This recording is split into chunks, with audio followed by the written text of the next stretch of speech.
بسم اللہ الرحمن الرحیم۔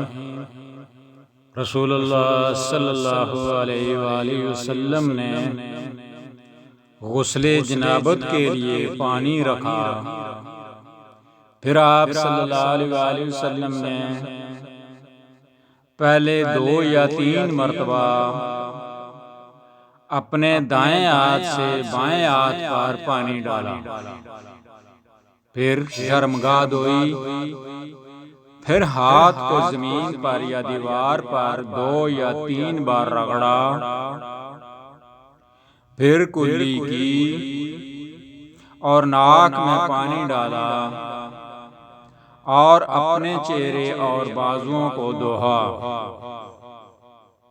پھر سر پر پانی بہایا اور سارے بدن کا غسل کیا، پھر اپنی جگہ سے سرک کر پاؤں دھوئے۔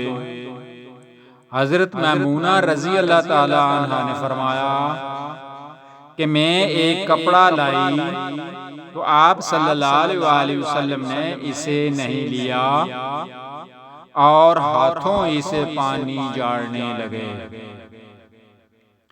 راوی صحیح بخاری، حدیث نمبر 274۔